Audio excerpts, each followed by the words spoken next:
Hello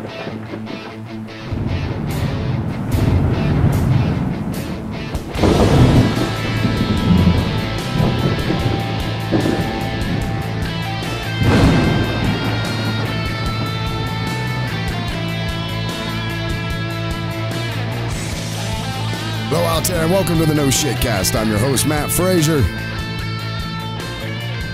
Got another fun show lined up tonight, folks. A little light on the article side, so we'll have to backfill that with our charming personalities, I guess, this evening. Sitting in the co-pilot seat as usual, none other than the great wizard of historical knowledge himself, Mr. Eric D. Smith. How are you tonight, Mr. Smith? Man, I'm feeling like I could calm an escatarian. Ooh, you're going to have to unpack that one for me. What the hell are you talking about? What's an escotarian? Yeah, somebody that escalates a situation. Okay, my ignorance like here. Like a contrarian or an escatarian. I didn't know that was, I guess that it would be a thing. So people just like to stir the shit? Yeah, I could calm those people right the fuck down, I think. It's a talent, right? That's like you have a special gift for being able to do that. Given a few minutes. In the engineering booth, Mr. Devlin, our own Bond villain, sitting back there. How you doing tonight, Mr. Devlin? I'm pretty okay. Pretty okay? You getting better yet? You starting to feel any better? I'm not getting any worse. Well, that's good. So, of course, we're going to put him to work because that's the slave drivers that we are, right? I think we got some show includes. You want to bring those up for us there, Mr. Devlin? No, we had a question. What's the show question tonight? Who's got the question? I got it. You got the question tonight? Yeah, sure. What's the question? All right. If you guys was to live, in your case, another 70 years, and in your case, maybe another 100 years, right? Okay. But you had the same abilities that you do now, like you weren't getting old. You were still able to enjoy life in whatever capacity you would like to, right? Yeah, yeah. Do you think that at this point in your life that you know who you are and what you want to do and how you feel about things? And do you think that that would change in the future if you had that much time? Okay. Or do you feel that as you went through those years, the experience of those years would make you into a different person that actually had different values, like you had different values when you were a young man, or like maybe you had different values when you were a very young. You want to answer that first, Devlin, or you want me to take a stab at it? I'm still processing. So I would say this. I would say if I've learned anything in 47, oh my God, yeah, 47 years, it's that I don't know anything. So then you would feel that those years would still add experience Absolutely. to you and change you, and you would be a different person. Yeah, my take is that if they invent a pill that you can take that makes you live another 100 years, I'm taking the fucking bottle. Sure. Like, I'm dead serious about that. I think that there's just so much more in the world now that I'm older and don't have the biases and the prejudices and the things that I had as a younger man. Mm-hmm. But there's so much more to life that I want to go out now and experience. And I think this is a pretty normal thing for middle-aged people, right? As you start to look back and look at it and say, God, if I had just focused on the shit that was actually important, sure, right? Yeah, my life would have been so much richer, or could have been so much better. And that's generally how you hear this question. It's like, man, if you could be 17 but know what you know now, so do it in a heartbeat, right? Yeah, but this is like the inverse of that. Like, if you knew you had 100 more years ahead of you, do you think you would be a different person? Absolutely. Yeah, I really hope so.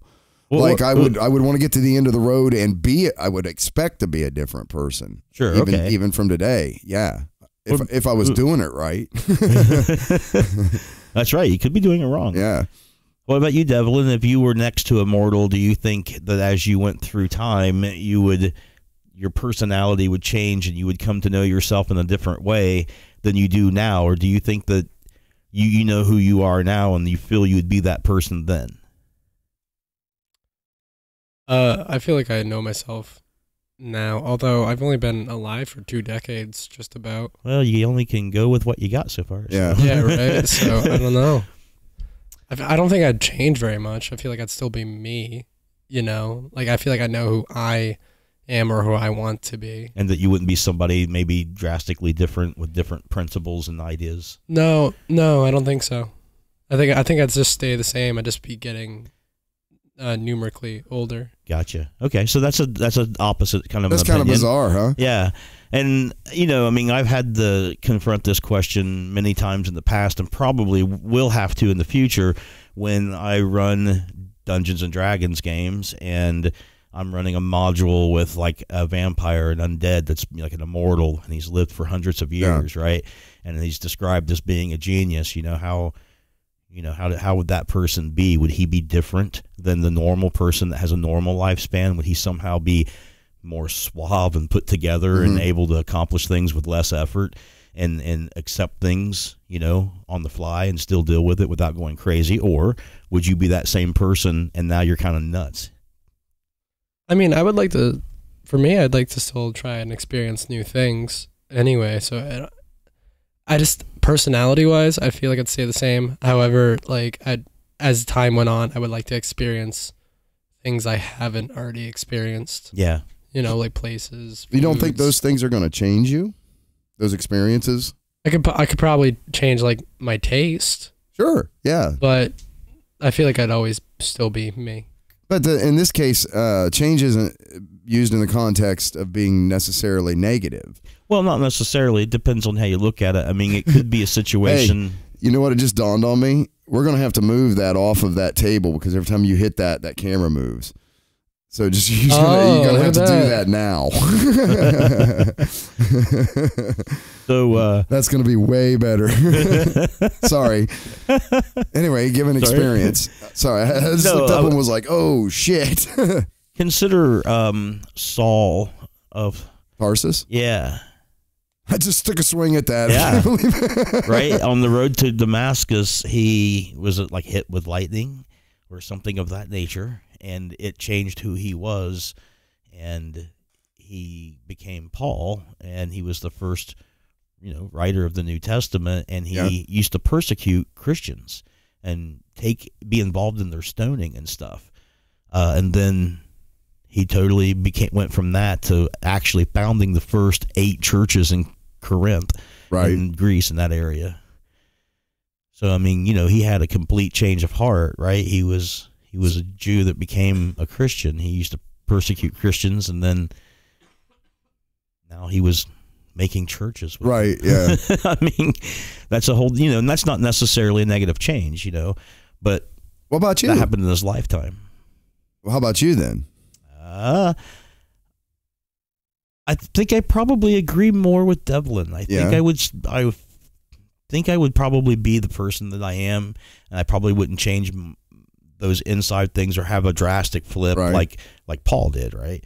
But I think I would want to seek out new experiences and stuff, and I would also want to seek out the experience of repetition. I'd want to do one thing for a really long, abnormal time. Really study something to a mastership level. Yeah, stuff like that. I mean, there's a lot of different things, so I don't think I would be bored, and I think I would have fun, but I think I would always pretty much carry what I have with me. But then again, I'm 50, so I don't know. Well, see, the thing is I think we may actually be part of the generation that gets to see the pill that you can take that extends the CRISPR edit or whatever it is, right? Yeah. Where you can do this thing and it will revert your genes back to the point where you healed like you were in your 30s or 20s. And we could all have our youth and everything back in a sense. So it'd be kind of like, that mystical fountain of youth. Yeah, being able to regrow certain things like body parts and tissues and stuff through genetics, gene hacking, like you said with CRISPR. Like this, how do we get? Okay, I'm going to go down They're working with telomeres too, which are those things that are on the end of chromosomes that end up getting ate away as you age. They're checking into that. Yeah, I know. I get it. And I know that there's been lab studies. I've read articles about lab studies and laboratory animals where they've been able to prolong their life significantly. So it's like, it's like right around the corner. A lot of this interesting sort of new medicine and everything. This is the thing that kills me. It's like there is so much fascinating real shit going on in the world. How is there still room for the made up crap? And like, I don't understand. Like, it's like there's so much real stuff that's really happening. I think that has to do with people wanting to be sectarian from normal society and separate themselves and be in their own clique, or like a belonging. Yeah, like this, and also in the way of standing out too, so that they're not just following the herd. Yeah, I think there's a part of that in there, where they're mavericks. They feel like they are. They kind of are, man. Like, they are maverick scientists, right? But that's the thing, man. Of the actual true idea of what that is somebody that's kind of out on the fringe that probably isn't right, but they're out there. That's cool. I watch documentaries about that stuff, and I enjoy it. I enjoy ancient alien documentaries, all that. Phenomenal, yeah. Yeah, I mean, great flights of fancy and all that. Yes, it's interesting, just as much as I do studying the Jewish religion. I mean, I think all of that's very interesting. You're an interesting cat, Mr. Smith. Me. That's why I love having you on the show, Bubba. Everybody likes that show. All right, Mr. Devlin, what we got for show includes here, sir? Oh yeah, I wrote down Eric has the question. I forgot from when I wrote that down to say Eric has the question. So shout outs this week. Obviously, Reed, thanks for the cool comments on YouTube, buddy. Let's see, Susan, she gave us a share here. Hi, that was really kind of nice of her, with a big shout out. And Cassie, as usual. Hi, Cassie. Yeah, she's just like on every freaking show now. Dan W has been commenting a lot. Dan. I love looking at a camera now. It's kind of cool, isn't it? It's like you can communicate with people. Okay, so that's the end of that. So you want to dive into some articles? You guys got anything you want to cover tonight or talk about? Oh, what do we? We're in dive. Yeah, dive in. Okay, diving in. We are. I didn't put these in any specific order tonight. I don't know what it was. It was like I didn't prepare at all. I don't know what's going on. There is more preparation in this drink than there was. We'll see how it goes. Live without a net.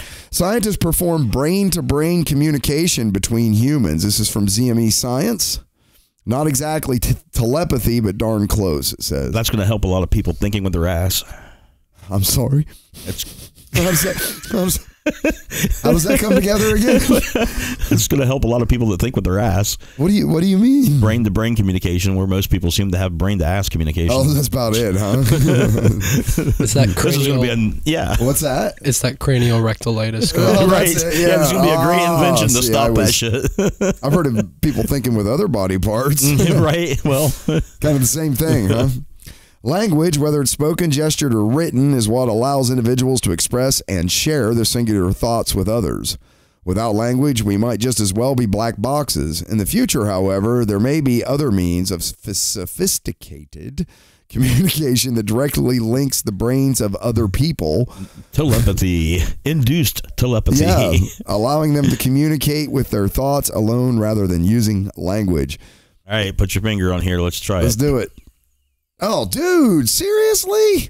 What? You need help. It only happened twice. So, anybody else see The Matrix in this at all?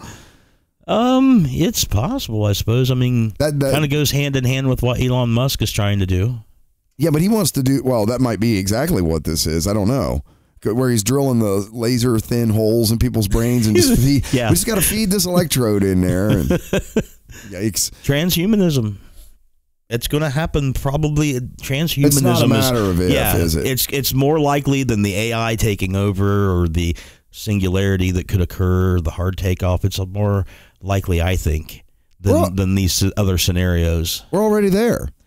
To a large extent. I mean, we're closer there than we are with actually artificial intelligence taking over. When does a human being not have an electronic device on their person? When they're asleep? And a lot of people sleep. A lot of people sleep with them now, right? Yeah. Because you keep hearing all these stories about people that are getting either electrocuted from. I seen this horrific article about this kid that was always in bed at night playing his video games, and when his grandmother came in to get him up the next morning, he had electrocuted himself to death. Aye. like bad, like he cooked him. I'm like, Jesus, how did that happen? There's safety mechanisms that are supposed to prevent that, but this was another country, so. Well. But yeah, I mean, when does a human being not, the average human being, especially like a first world human being, not have an electronic device on their person? People lining up for the Elon Musk thing. Oh, they're volunteering. Yeah. Like they're totally down with people are ready. Laser. I want the laser holes in my head and the electrodes fed in. And the documentary I was watching on gene hacking, people using CRISPR on themselves. Yeah. They're ready. They're you can actually buy CRISPR online. Oh, I get it. And there's like groups and stuff. Now, you were saying you were watching a documentary. Like these are all people doing this stuff sort of in their garage, kind of, not literally, their house, but maybe their garage, their house. Their shed. Yeah. Good Lord, dude. One guy was a dog breeder, and the other guy is just into encouraging gene hacking. Is that the dude that breeds those massive, like, 190-pound pit bulls or whatever? Well, he calls them like Goliath. And I didn't get through watching it yet. Oh, okay. I haven't had time, but he was working on making glowing dogs. Dogs that glow. Yeah, and they've done this before with animals. Rabbits or something. I heard. Yeah, they've made them that it'll glow in the dark, and so he wanted to do that to prove, I think, that he was a good dog breeder. I think that's what he was trying to prove by that. Yeah. Because he kept saying stuff like, well, if I can do this, then they'll see. Right. You know, it's like, okay, you know. Well, see what? I don't know. Yeah. That he has that the potential to make something better, more significant, more tailored to what you might want. Like you might not want a glowing dog, but maybe you want just a big giant dog that's vicious or something. I don't know. Oh, my God. I can genetically alter this dog and he's mean and big. That kind of a thing. No, we want it to walk upright and carry a rifle. Maybe it would. You know, I mean, you know, they've already put those turned on the genes for intelligence in those monkeys and stuff, so they wouldn't hesitate to make a dog smarter necessarily. I don't think. Good God, what are we doing? And they make them glow, so it's like the island of Dr. Moreau. Yeah. Right. Yeah, and this guy literally had a shed in his backyard, and he was working with this other guy out of his house who was the guy who was selling CRISPR. And I don't know, for people maybe that don't know, CRISPR is just a protein, and it's like a bit of liquid in the bottom of a little tube that they freeze, and you can unfreeze it. And then if you mix that with any other kind of gene, like if you have another gene that you know does a particular thing, you can inject it into you, and it will splice whatever gene is with it into your genome at a particular place. So it's like really precision. Just one time? Yeah, well, you have to. Or is it a therapy? Like you have it's to like do a therapy. You'd have to Okay. do it a bunch of times. And like the guy who was discussing it as he was giving his lecture, these people were like, well, if you think it's so safe, why don't you do it? And he's like, okay. And he takes it out and he injects himself. And he says, well, you know, I do that every so often. And it's like it was a gene for muscles, kind of like that one that I had naturally. Yeah, yeah. And so he said it would take a lot more shots than that to do something, but that you could. So it's like a genetic, in his case, you're saying this was like a genetic version of steroids, sort of in a sense. It was helping him to build natural muscle mass. Yeah. And you could do that without, I mean, how is there like a way to test to see that people are editing their genes? You would have to have You can't tell if they're editing their genes. Unless you have their original. Yeah, genome, and you had a new one, you know, but that would take a little bit of time. Even when you get it processed at like 23andMe, it's not probably detailed enough that they could tell that you switched a few out. Wow. It would depend, I guess, on how much you did it, right? And which genes you're actually manipulating. Well, I think some of it would be physically obvious, wouldn't it? Like if over the course of a year from 30 to 31, you went from like a beanpole to the Incredible maybe Hulk, so, yeah. and your eye color changed too. It'd be obvious something's going on here. Yeah, the eye color and all that, I'm sure, yeah. Because that's, I mean. But there's just a handful of people doing this. You can like change the color of your hair. You can get rid of genetic male pattern baldness. Yeah, you can get rid of a ton of diseases that are genetically orientated, and you could grow teeth back. You could what? You could get rid of a lot of genetic illnesses, like any genetic illness, like for instance, what was it? Parkinson's disease. Parkinson's, yeah. Like you could make sure that you wouldn't get that by making sure you didn't have any markers in you, taking out those markers, or you would be able to, any kind of manipulation. If you knew what the gene did, you could take it out or you could insert it. This is crazy, man. Oh man, I don't know. You'll have to watch it. It's on Netflix. It's called. It's like, just if you're unhappy with yourself about anything, then basically physically that affects you, like the organic you can. If we know what the gene is that makes that happen, you can change it. Yeah. Wow. What's what that guy did that we talked about several times, where he made those twins immune to AIDS, HIV. Yeah. He manipulated their genes before they were born with CRISPR and made an immunity on a genetic level to it. And now technically they should pass that immunity on, right? Yeah. But there was some argument about how those genes also might have had other effects that we didn't know about, because we honed in on them because of representing this issue, right? But we don't know that gene isn't also for something else, right? So when you're stopping that, there could be repercussions. You don't know, right? All you know is it does this one thing for sure, and maybe it does two things. You don't know, but yeah, but they're doing it, and it's easy. So they're gonna have to watch them. We could make the ultimate Olympian. Well, that's the thing. You can make humans superhuman. Like a super soldier like Captain America. That's the scary part. That's awesome. Do you think it's awesome? That's so cool. Well, I mean, yeah, okay, so of course I'm paranoid about this kind of stuff. And that's the dividing line too. Yeah. There's the people that's like, that's absolutely cool, sign me up. But I absolutely see the other side of it too, where it's, look, okay, so how do they get all Americans to bug themselves, basically, like put a tracking device on themselves? Well, they gave you a device that in addition to doing that, it does a whole shitload of other useful things too. So CRISPR is going to be one of those things. I think it's going to be kind of like, the reason it's going to be adopted is, it may do some bad things, but I think it's going to do so many good things as they get sorted through this. That it'll just be ultimately widely adopted. But that's maybe the answer to that whole fountain of youth thing. Well, it's about. I said I'd take the pill if it's a CRISPR thing. We can get a kit for about $250. You want me to start editing my genes? I'm saying that you can. I'm pointing out that the science is already out. The cat's already out of the bag. And you can just mail order this shit to your house.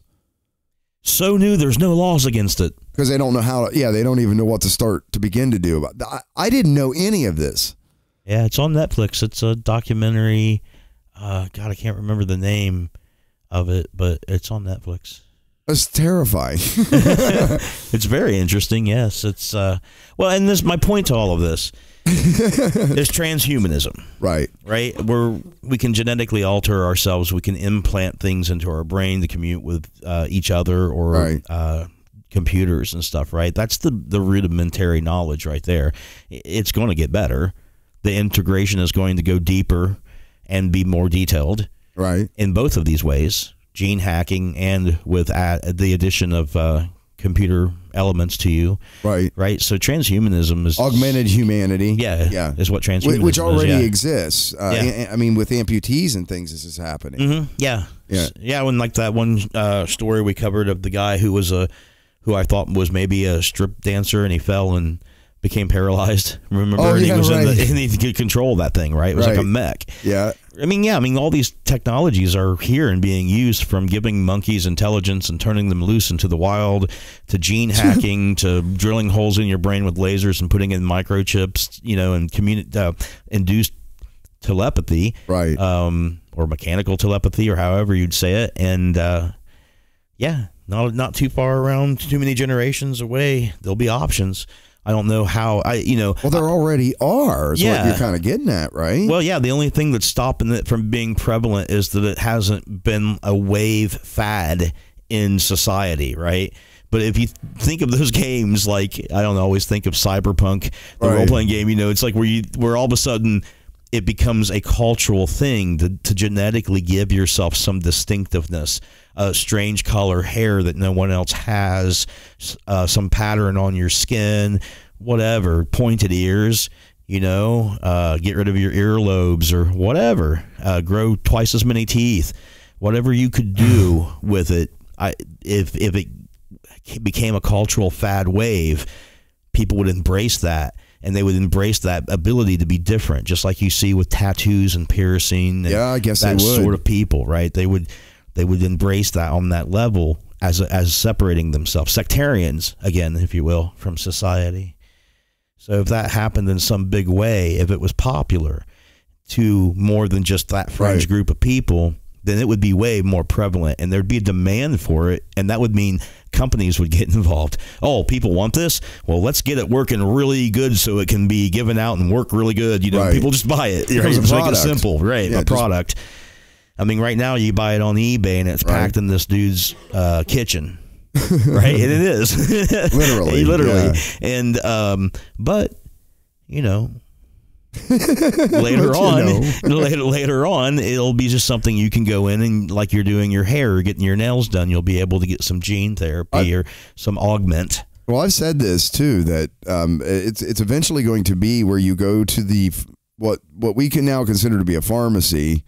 You'll walk in, you'll put your finger in this thing, it'll prick your thumb, and then it'll say, come back in 6 hours.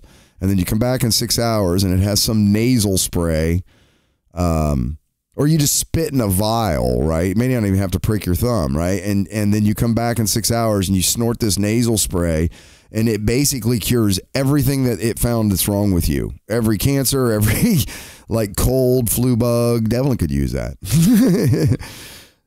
So I think that that's a conceivable.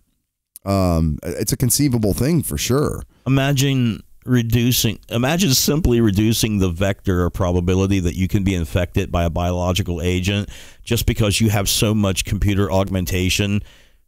It's harder to be infected by a virus like biological infestation. It just doesn't know what to attach to, right? It's just not enough or something, like if you're at a certain point, if you replace so much. You become so mutated. Or different, or mutated, the things can't keep up with it. There's no natural selection, and so the vectors start decreasing, right? I wonder what level you have to reach before you can't procreate anymore. There's got to be a level to all of that where the genes or the egg would just go, fuck that. I don't know what that is. The way they made those dogs glow is they took the gene that gives phosphorescent glow, chemical glowing to lightning bugs. Yes, right. Yeah. And they took that gene and they used CRISPR and they injected it into the sperm of dogs and then impregnated a female dog with it.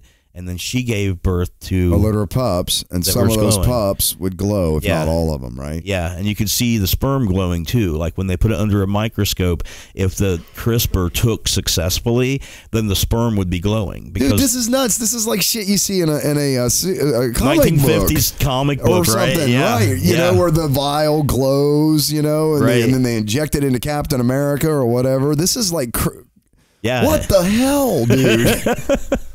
What is going on? And he was doing this in a shed in his backyard. Okay. Just saying. And is still doing it because because there's nobody. What law would anybody that's doing this be breaking? There are no laws. They're still trying to figure out how to get laws around identity theft. Well, the government is always like a little behind, maybe a lot behind. All right, Devlin. Sorry, man. We just kind of went down a rabbit hole there. And bring that article back up. So what were we talking about? Oh, the language of the brain. Yeah, the communication. A team of neuroscientists, psychologists, and computer scientists led by a group from the University of Washington in Seattle recently presented BrainNet.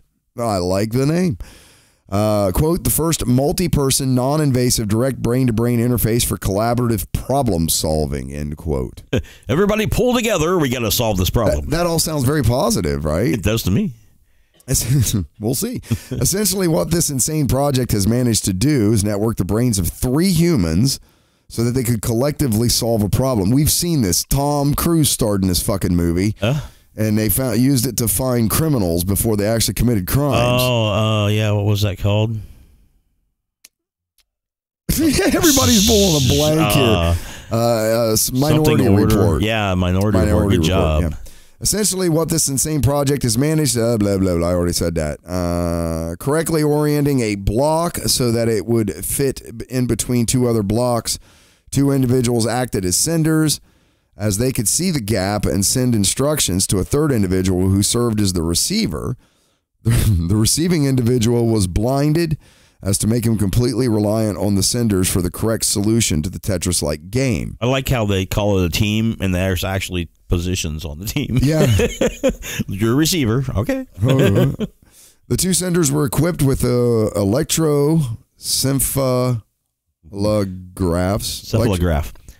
Electroencephalograph. Yeah. EEGs. Electroencephalograph. Yeah. That recorded their brain activity, then sent to the receiver via computer interface. Quote, humans are social beings who communicate with each other to cooperate and solve problems that none of us can solve on our own, says Rajesh Rao, professor at the University of Washington's Paul G. Allen School of Computer Science and Engineering. He went on to say, we wanted to know if a group of people could collaborate using only their brains. That's how we came up with the idea of BrainNet, where two people help a third person solve a task. To make things easier, the senders had to focus their gaze at a high-frequency light source on the screen to signal the instruction to rotate, or to focus on low-frequency light to signal not to rotate. This doesn't sound like brain-to-brain communication. It's rudimentary, but it's going to get better. The computer interface transcribed the signal into magnetic pulses that was delivered to the receiver via a transcranial magnetic stimulation device, a TMS. Ooh. Pulses cause the receiving individual to see a flash of light in their visual field, a cue that the blocks needed to be rotated. No signal within a determined period of time was the instruction not to turn the block. Very rudimentary. So they're basically giving people like light seizures and calling that brain-to-brain communication. I've heard of people having migraines that do this shit too. Yeah. Sign me up. 5 groups of individuals were tested over the BrainNet network, which achieved 80% accuracy in completing the task after several trials. In subsequent tests, the researchers raised the difficulty up a notch by adding a noise to the signal sent to the senders, but the receiver learned to discern the ambiguous signal from the sender's instructions, a process that, according to the researchers, emulates some features of conventional social networks. So you can communicate with my brain directly? Well, not so much communicate, but we can make your brain hurt a little bit from a remote source. We can make you see shit. Oh, okay. Flashes of light. I can do that too. Click, click, click, click. Look, didn't have to drill a hole in your head. I'm just being facetious. I don't have no idea what they're doing. So I thought this is from Futurism. I thought this was funny. Welcome to the 21st century. Criminals are using video game loot boxes to launder money. I don't know what that is. So, Devlin, you want to? No, never mind. So, in video games, like with the one he and I play a lot, Overwatch, for instance, when you level up, you get a loot box, and in the loot box is like skins to change the appearance of your character. They give you a little more of the game, money to buy other shit. Yeah, like victory poses, and they give you a little bit more of the game. Yeah, duplicates, a lot of duplicates. So that's what that is. So imagine that they're selling these somehow. Is what we're going to find out. Okay. So people were accumulating these. There was a thing they used to call back in the World of Warcraft days called Chinese farmers, and they were people of. It was a generalized term to refer to people of Asian origin that would go out, farm gold in WoW. They'd play the game, accumulate tons of gold, and then they would sell it to you and like mail it to you. So if you bought it in real money, they would give you in the game, tons of gold. So there was like a currency, rate for. Yeah. So this is not really a new idea necessarily, but. So criminals have found a clever way to clean dirty money, Vice reports, by exploiting an online marketplace for video game loot boxes. Counter-Strike Global Offensive is a popular first-person shooter by developer Valve, but it lets players buy and sell container keys to unlock in-game collectibles, and cybercriminals have been using that marketplace as a massive money laundering. Yeah, I bet when we scroll, we'll figure out what the rest of that's going to say. There we go. A laundering scheme. Quote, at this point, nearly all key purchases that end up being traded or sold on the marketplace are believed to be fraud sourced. Valve admitted Monday in a blog post, as a result, we've decided that newly purchased keys will not be tradable or marketable. Well, that's interesting. Okay. So they come in and just shut their black market down. That's kind of cool.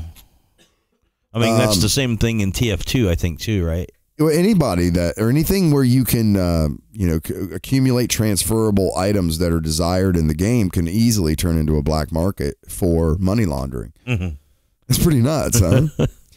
It's a troubling sign that seemingly innocent online marketplaces can be used in all sorts of shady ways. Fortunately, Valve has since decided to shut down the resale of keys on the marketplace in an effort to put a stop to the practice. In an unusually forthright update log, Valve justified its decision by explaining that, quote, worldwide fraud networks have recently shifted to using CSGO keys to liquidate their gains. It's not the first time the developer has dealt with the troubles on its CSGO. I have to say, it's pronounced CSGO. Okay. It's Counter-Strike Global Offense. I don't play this game. It's called CSGO. I think what happened back there is he was having an aneurysm for me mispronouncing it so much. CSGO. In 2017, two popular YouTubers had to settle with Federal Trade Commission after allowing fans to gamble online for valuable in-game skins. So, looky here. Yeah, I didn't think that. I guess I'm not surprised. It's just, like I said, it's just the modern version of. But isn't that wild that in-game content is worth actual money? Yeah, it is. I don't like it. You don't? I don't. Why? Well, because it's like you're just getting. It's like getting more of the game. Like I still like where you buy a game and you got all the games. You just sort of get it. Yeah, I hate the DLC stuff and the stuff that you unlock or that you can buy and unlock and all that. So you would hate the company EA? Probably. Yeah, Electronic Arts, right? Yeah. What are they? No, EA Sport, or the. Yeah, EA Sports is one. Yeah. Well, no, EA. I think it's EA. Is they released Battlefront, like Star Wars Battlefront, right? And then they promised all this content will be a part of it, and then released part of the game, but to unlock the rest of the game, you have to buy DLC. Yeah. See it. Yeah. Purchasable DLC is the. Yeah. Just make a game and then make another game if you want more money. I do like, though, that they can rev games through constant patches, because one of the problems I have with the games, like when I used to play Battlefield 2 and stuff like that on the PC, you pay $60 freaking for this game. Yeah. 8 months later, they're shutting the servers down, and they're on to the next version of it, and it's like, damn, man, it's not even been a year. And they could do like No Man's Sky did. All those updates that they came out with made it a better game than they originally described it, and they're all free, and it makes it a completely different game. Well, the game that I play, you can buy them if you want. Oh, but you can also unlock them normally? Yeah, you can just play in every level you get to unlock them. That's cool. I mean, I don't care if they offer both. I just don't like it when you have to buy things. No, that's, again, I got Blizzard Entertainment ruined it. For every other game. I've tried all the other ones, okay? Because Blizzard, man, when they release a title, the thing lasts for World of Warcraft, I think's been over a decade, over 10 years. People still go back and, through their game client, you can download any game you've registered with them again for free. That's cool. And so people go back and play the old versions but they've updated them so they'll run on modern computers. That's and really stuff. cool, yeah. Yeah, so that's awesome. I mean, like I said, it kind of ruined it. So Blizzard, Overwatch is a Blizzard title, which is one I enjoy. But they're constantly not unlocking, but adding things to it. More maps, more characters, more, things that you can collect. But you don't have to pay for that. You buy it once and then you're done. Full disclosure, I don't normally play 3D video games because they make me motion sick. Yeah. I got another buddy. It's like so that it's usually too. like isometric or just 2D turn-based kind of games. Although the 3D games I have played that are okay are like car driving games, and No Man's Sky and Fallout 4 was okay. I was able to do that for some reason. Can you do those? Can you do those amusement park rides where you get in and the car shakes and then you watch a movie, but it's supposed to make you feel like you're actually doing something, but you're really... Oh, no. I don't think so. I can't do those at all. I've tried. There's certain, like I did this, what's it called? Soaring or something like that at Disney, which is supposed to make you feel like you're in a hang glider. But if the motion and the video is not perfectly synced, I get instantaneously sick. Me too. Yeah, so VR would be an issue for you guys. Yeah, it has to be really, really good. That's the problem for me. I can do it as long as it lines up. So I did that one at Disney, and it was great. And then I did an older one. It was Back to the Future or something. And as soon as it started, I gave it like about 30 seconds, and then I just had to stare at the floor. Yeah. I just looked down at the floor the whole time, and then I'm just sort of in this bumpy metal thing until it's over with. I have no idea what's going on the screen because if I look at it, I just get instantly ill. Yep. Yeah, it's pretty bizarre. But if I look at the floor, I'm fine. Or in the back of the seat of a car. Yeah, you get motion sickness in a car too, I don't. huh? No, because you can look around. If you can look around, yeah. I can't. I'm not very good in the back seat of cars. When I was younger, it was really bad, which was really interesting that I joined the Navy. Yeah. Figured that one out. I don't know, man. Didn't sort of line that one up. That was fun. I know unless the weather's bad, right? Aren't those larger ships generally pretty steady unless it's bad weather? Yeah, I mean, they move around.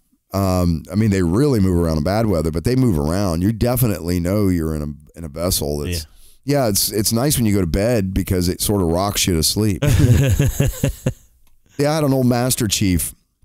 His name was Senior Chief, or not Master Chief. He was a Senior Chief Koontz, who first time I was on the boat was with this guy, and I said, because it never crossed my mind until I was getting on the boat. It was like, oh, you dumbass, you get motion sick. Like I don't know why, it just never clicked. So the first day was pretty miserable for me. And I asked him, what do you do? And he was like, oh, just go eat as much food as you can. That was his recommendation. And I go, really? And he was like, yeah, because when your stomach's sloshing around, you feel it more. And if you're full, it doesn't slosh around. I'm thinking this is a recipe for projectile vomiting is what this is. Seems like it could be. But I took his advice and I did it. And I just kept, every time I'd go to chow, I would just eat as much as I could. And it only took about a day or two, and then you get, your sea legs, so to speak, and then you just sort of don't even realize that you're on something that's moving until you get off the boat, and then everything feels foreign and weird again because your world's not moving all the time. So that's bizarre too. How did we get on this subject? Oh, motion sickness. Motion, yeah. Video games. Yeah, why are we talking about video games again, Mr. Devlin? He doesn't have a fucking EA. All right, what's the next article? Jeez, we're going off the rails tonight. Turns out it's going to be a good podcast, Mr. Smith. Okay, this is also from Futurism. 11,000 scientists say, please panic. Climate change will kill us all. More than 11,000. I'm laughing about this. I probably shouldn't be laughing. More than 11,000 scientists and 153 nations have endorsed a newly published statement on climate change, and it is extremely gloomy. Quote, go ahead. You want to, don't you? Okay. Quote, the climate crisis has arrived and is accelerating faster than most scientists expected. The authors wrote, it is more severe than anticipated, threatening natural ecosystems and the fate of humanity. Well, that's not what Leonard Nimoy said. Oh, yeah, that video. And not what they said in the early 80s and late 70s. That's on In Search Of, that video that we watched. Well, that video we watched, right? Yeah. But many other magazines and newspapers and documentaries of that time, they would talk about how they felt like that we were heading into an ice age and that the hemisphere was cooling down. Just, like what we seen in that video. But in the world of meteorology, 1970s, that video was from like 76, right? So the video in question is Leonard Nimoy on In Search Of, talking about how many scientists were predicting, or most scientists were predicting, we were heading toward a mini ice age. Yeah. And that so many had come and gone before with regularity that there would definitely be another one. And that the whole northern hemisphere had cooled down by several degrees and had a trend in cooling down. Yeah. Well, what's interesting is that a lot of people hold on, because that was a big deal, and a lot of people older than us especially still adhere or use that as a point of contention to say, well, I'm old enough to remember when they told us it was going to be an ice age. Now they're telling us it's all going to be hot. They don't know what they're talking about. Yeah, that is true. Right? Yeah. Now, I would suspect that that's not the case. I'm not saying that I believe that we're heading toward an ice age. I don't suspect that or anything. I can't think. I was, born in the 70s. I can't think of any one single thing that was acceptable and normal in the 1970s that I would like to live my life or guide my life by today. And my point to that is that they don't like the 70s. They didn't even have computers per se. I mean, we were just putting people on the moon and with computers, and that was like this huge freaking deal, right? Okay. Today we have these extremely sophisticated systems of meteorology with radar and computer modeling and all these different things now that I believe in a lot more than I did by some yokel running outside licking his finger and saying the ice age is coming. Fair enough. Comparatively speaking is what I'm getting at. Fair enough. That's a good point, but how do you refute Leonard Nimoy? You just can't. He's Mr. Spock. Okay. I rest my case. All right, moving on. Okay, moving on. No, okay, go ahead. Bring it back up, Devlin. We declare and unequivocally that the planet Earth is facing a climate emergency, the scientists wrote. To secure a sustainable future, we must change how we live. This entails major transformations in the ways our global society functions and interacts with natural ecosystems. The timing of the statement's publication was appropriate for two reasons. First, this year marks the 40th anniversary of the First World Climate Conference, and just one day prior to the statement's publication, the United States officially notified the United Nations that it is leaving the Paris Climate Agreement, potentially humanity's best hope of avoiding the disaster foreshadowed by the authors. Because now the people in power believe there's going to be an ice age too. So at this point in the gloom and doom, we should probably point out something. I feel like I should point out something. You probably should point out something. You know what I want to point out? That engineers and scientists have a backup plan. And have already fixed all of this. We can already fix all of this. All of it. Already. Go on. Tell me, though. We do not have to invent any new technology to fix all of this. Everybody hear me? Nice and clear? Yeah. This is a dirty little secret that people that are in these spaces already all know, is that there's not any of these problems that we cannot already fix. We can already fix them all. And by we mean humanity. Scientists and engineers. Yeah.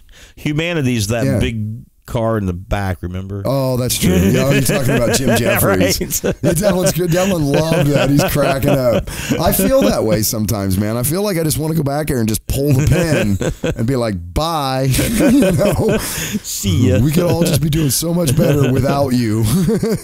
But alas. But here we are all on the same ride. Shit. That gets really dark really quick. All right, what's up next? Go ahead. As Sting said, we can all sink or we all float because we're all in the same big boat. Big damn boat, yeah. This is from The Verge. A ton of people received text messages overnight that were originally sent on Valentine's Day. That's bullshit. My significant other did not text me, and I made them pay. How'd you make them pay? I don't know. I'm still mad because I didn't get a text on Valentine's Day. Yeah, right. Yeah. On Valentine's Day. You got the dinner, got the whatever, the flowers. Last Valentine's Day, I didn't do shit. No. And probably the one before that, too, actually, in all honesty. Devlin has the best Valentine's Day. No, we're not going to talk about that. Never mind, Devlin. Okay. Something strange is happening with text messages in the U.S. right now. Overnight, a multitude of people received text messages that appears to have originally been sent on or around Valentine's Day 2019. These people never received the text messages in the first place. The people who sent the messages have no idea that they had never been received, and they did nothing to attempt to resend them overnight. I wondered why no one texted me. Have you ever had that happen though, where you get a text message like out of the blue and you're looking and it's just something that got hung up and then it was months late getting delivered? I've actually had that. Really? Yeah. No, I haven't. You guys never had that happen? Not that I know of. I have had that happen. Yeah. Huh? I just figured it was like a normal glitch thing because it comes in with the right date timestamp, or at least in my case it did. Delayed messages were sent from and received by both iPhones and Android phones, and the messages seem to have been sent and received from across all major carriers in the U.S.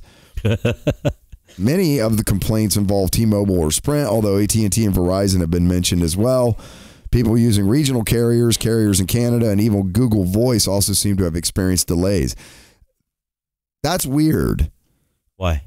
That just seems really Big Brother-ish to me. Like, because you're talking about completely, like, what's common between all of these things? I don't know. I thought it was just an AI issue. Again, I'm looking for the conspiracy I don't theory know. I and just thought the everything, AI right? was like, I thought what my You can do better. yeah, well, like everybody was texting on that day, and maybe there was an overload, so these things got put on hold, right? And then the AI was like, yeah, it's about that love stuff. I don't know. It's not important, right? But these other messages are from my calculations. And then at some point, when it drops down to an all-time low, it's like, well, get those messages out. Oh, finally. What was you what was you thinking? I was thinking more along the lines that something was probably turned on February 14th. Because it was a holiday, and because it would be, if something went catastrophically wrong, it would be less likely to be seen, that's, or whatever. You probably think like me, and that there's an overload in texting or something. No, right. Yeah, exactly. So my brain says that, something got turned on that interrupted text messaging because it was some thing that was funneling the text messages to some CIA data center or something. Dan, shit. This is where I get it from. This is why we get down this conspiracy road. Dan W, man. I just think it was like an AI categorization choice, like a logic test, where it's like that didn't fit into any normal category, so it was just in the miscellaneous for a really long time until a certain low hit, like there was a high and a low at some point through a year. And at the low point, it's like, send them out. See, I think I've been ruined because of what my occupation is so my brain is sort of built, or I've built trained my brain to look for root cause failure. Because that's what I do. Right. Like, I have to look at a machine eating itself and figure out what's the most likely thing that's causing this insanity to happen, right? So it's kind of what I do. And so I'm always thinking, like, okay, what outside influence? Because here's a system, it's stable, it works. And then all of a sudden on a weird day, February 14th, a holiday, when people are focused on doing other things, family things and relationship things, would be the ideal time to throw something nefarious onto the network in case it had any kind of upset. Because people would be very, very likely to just move on from that day, attributing it to something like, hey, go get a restaurant reservation on Valentine's Day, or try to go out to eat on Valentine's Day. So do you ever sit around at Christmas time thinking, I wonder if the Russians or the Chinese would start a nuclear war tonight? Absolutely. I'm that kind of guy. I absolutely, yeah. I'm sorry. It seems like a likely time to poke it. Yeah. Holidays and things like that, I'm always like got my antenna up going. I don't know. I don't trust this fucking holiday. Oh, okay. No, I get that on like New Year's. Sure, that would be another great holiday to do. And look, it's not like this is bereft of historical examples of this exact type of shit happening. Why do you think that anytime any sitting politician has something very negative that they have to put out, like, and they come clean, they always put it out on Friday night? Why? Why not put that out? Well, you don't put it out Monday morning, right? Yeah. Then that goes into the grinder, man. But if you put it out on a Friday night, you get the slow news cycle. Plus, you put some distance between the event and the politician or the person. This is not, I mean, you would do this for celebrities or anybody where you wanted to kind of backpage something or sort of bury it. So you can say, well, we made the admission, but you did it in such a way that it has the least sort of public impact on the individual. So this is not without. I mean, this is a system. We could go to a TRID system for a calendar and change all that, maybe. That's true. Like, you know, what'd you call me? You could have like 10 months each made up of 36 days, you know, like in the Dangerous Journeys calendar. Okay. Where you've got, and then there's like 3 trids, and a trid is 12 days. So there's like 12, 12, and 12 that makes up the 36. Okay. And then between the 10th month and the first month, there's a 5-day holiday, like a New Year's, kind of a week-long holiday of 5 days, which you end up with your 365 days. Okay. But it's spread out in 10 months, and each month has 3 trids in it, and each trid is 12 days.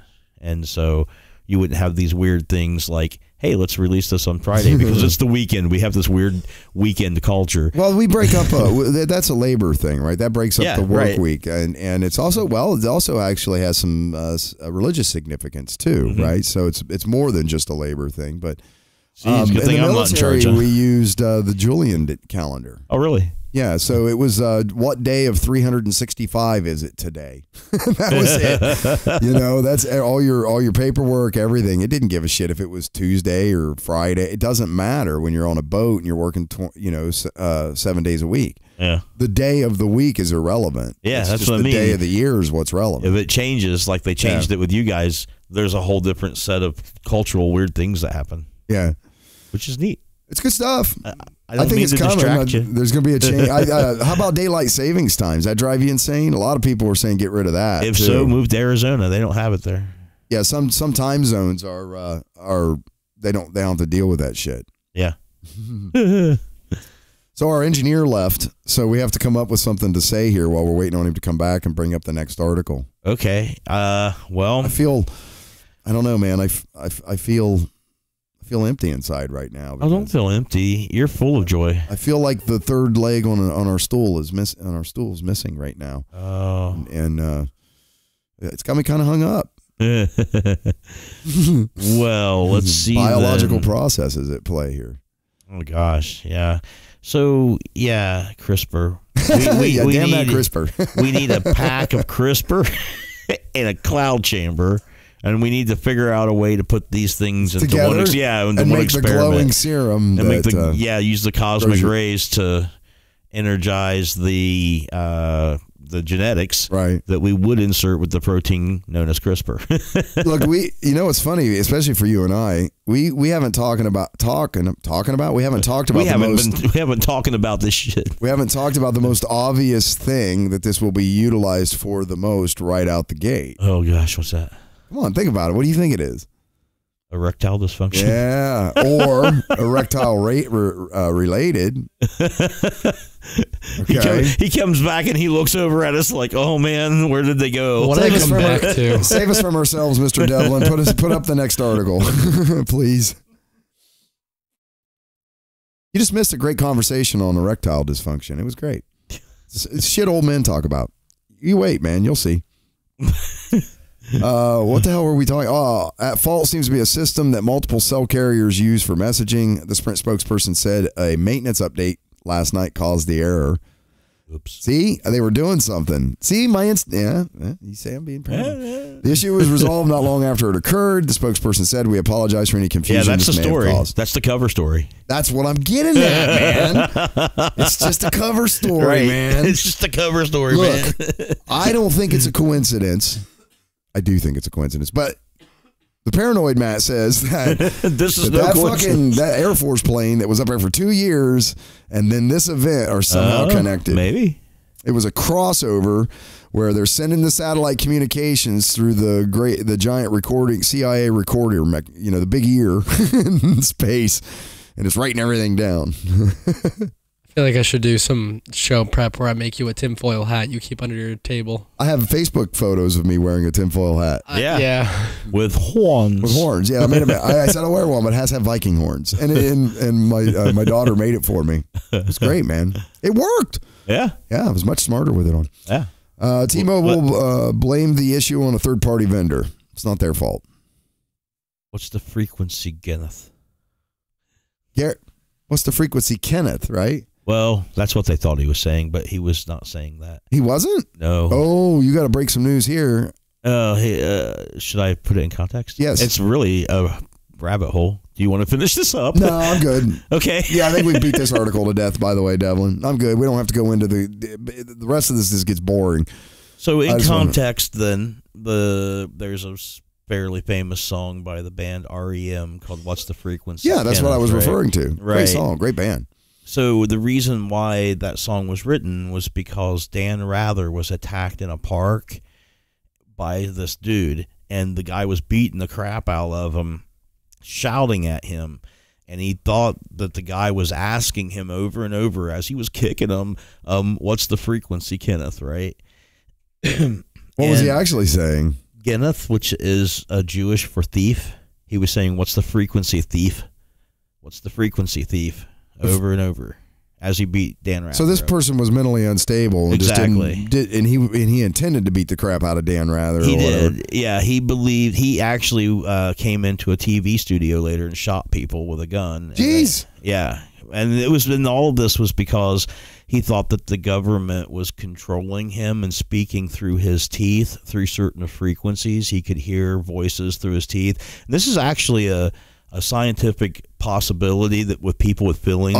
Lucille Ball claimed that this happened to her during World War II or something. Yeah, and it had a lot more to do with the feelings they used at that time period and the type of radio that they were using. But it's a phenomenon. Anyways, this guy said that was happening to him, and he thought the government was like talking to him and telling him to do stuff, and he was trying to figure out what frequency they were broadcasting on that made it go into his teeth. Right. So that's why he was beating up Dan Rather. He was trying to get Dan Rather to tell him, so why? So he could change, so he could get a filter or something, or he just wanted to... No, I don't know. Your comment about the tin hat made me think of it. Like maybe, yes, like maybe some way of protecting against that frequency or something. I don't know. But that's what he was trying to do. And that nobody, in fact... So REM so I've never looked this up, but in that song, REM is referencing then that event of that guy beating up Dan Rather. Yeah, because when Dan Rather told people about it, nobody's seen it happen,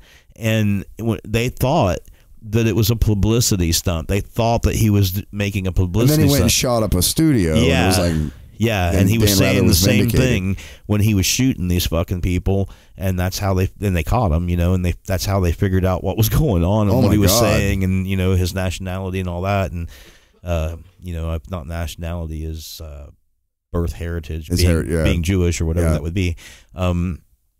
Yeah, that's what. Yeah, he was never saying the actual phrase, but for a long time, people would repeat that phrase. It became this weird pop lexicon thing that people would say, like Kilroy was here. Okay, instance. Like it. What's the frequency, Kenneth? It just kind of became this almost a joke in a way until they pieced it together later. So it's a nod sort of to some sort of conspiracy then. So it's a way of saying I smell something afoul here. Like if someone tells you something and you think it's conspiratorial, a response to that would be then that statement. No, I don't know. I took it that it was a when they were calling somebody out on a lie. Okay. That's what I thought it was. The way they described it was, but then again, there was people, I think, using it much like they use Kilroy was here, right? Okay. Like there's some people will write that with very little meaning at all behind it. See, I feel this feels very Who is John Galt to me. Yeah. In the same sort of way, like I never understood it this way. I didn't even know what it was about. I thought it was a reference somehow to Alexander Graham Bell. I just wrote it off as that. Like I never really gave it more thought. I don't know why I thought that. But I was like, or Tesla or something. Well, you might have heard it in the sense that the person using it wasn't using it to directly mean anything, like just the phrase, So the reference is up to the interpreter in that case because I had no clue someone beat the shit out of fucking Dan Rather in a park. Poor guy. Yeah, right. And then nobody believed Some crazy person. I mean, with that Kilroy was here, I heard that goes back to World War II and this guy that was a riveter, if I remember correctly. Yeah, and he would draw. That's what I understood too. And he would leave his mark inside the airplane. But then there's another theory that said it came from somewhere else, right? Maybe. So like But I think Kilroy was just one of the most well-known ones. I think a lot of different people that worked on those airplanes would leave notes for the GIs and for the soldiers and stuff inside the airframe. But like you're saying, it became personal to everyone who used it, maybe for a different reason. Yes. You know, like you might put PS at the end of a letter that you email somebody when originally that meant postal script. It was for the mailman. Or the people at the mail office. Yeah, what does it? P.S. It means postal script. It means it's a letter to the post office guy. See, I always heard it as postscript, and it meant post what you've written. Here's something else. Ah, see, that's again, and I heard. Is that like an amalgamated meaning, though? Right? I don't know. I don't know what the original origin of that phrase. Like post haste, like right now. Yeah. You know, postscript. You know, right after you're done. Maybe so. Yeah, I heard it was that it originated just as a message to the mail carrier. It might. Yeah, who knows? That's the same thing with brownie points. Yeah, I always read that as having the person has their nose up the boss's butt. Right, but there's also, they say that it also comes from like gas stamps or something? No, well, there was another thing too, but one was guys doing favor for their wife, like bringing them home flowers and stuff like that to make her happy, or buying her a necklace. And she'd make you brownies. You're right, and they just started calling it brownie points, like, you know, you were getting... That's such a more wholesome understanding of that than my perverse brain interpreted that to be. They said it was from the 50s, and that's what that makes guys would do. That makes a lot of sense, though. I get her that necklace, you'll get brownie points for that. Yeah. You know, like what else was a wife of the 50s going to give you that you could talk about socially in that kind of setting? You know, brownie points. She's going to give you favors or perhaps actual brownies themselves, or yeah, right. It could have been like that too. Yeah, and then there's another. Let you push the beds together tonight. Yeah, right. Yeah, who knows? They're supposed to sleep with you in your room. They also said that they thought it came from the brownies, like the Girl Scouts. Yeah. When they were having their bake sales, right? And that the most troop that got the most brownies sold had the most brownie points, and that they originated from that. Right. So again, nobody's really sure where that phrase originates from. And per se, but people use it to mean various things. That's pretty interesting. All right, Devlin, what we got next on the agenda, buddy? I think we've talked about that enough. I think it's the government. This one popped up here recently. What is this? Theconversation.com. So this is a new source for me. I'm just a newer article for me. So I'm still kind of, we'll see. But I saw this article and I thought this was pretty interesting. The thinking error at the root of science denial. And so the reason I put this in here is I've been having this thought recently about how when people deny shit like science, how come they always the stuff that they deny is the stuff they find inconvenient. A lot of times they find inconvenient to themselves. Like they never deny something like electricity isn't real and it doesn't work. And so they would just disappear from social media and shit, right? Or whatever. They never deny that kind of stuff. Right. But it's always the stuff it's like that's inconvenient to them or inconveniences them in some way. That's the science that... I'm not saying that... Or shaky science that we're pretty sure about but can't definitively prove. Yeah, like gravity. Yeah. Flat earthers just befuddle the fuck out of me. That one I don't get it. Like I don't understand what is it? It's like there is no inconvenience to the individual if the earth's round or flat. An inconvenient truth. what a subject to deny. It just seems so, I don't get the point of that one. But there's things like that for sure. But yeah. I still want to be the guy that schedules those two dudes in the convention center where you've got the flat earthers and then you got the people that believe the earth is hollow.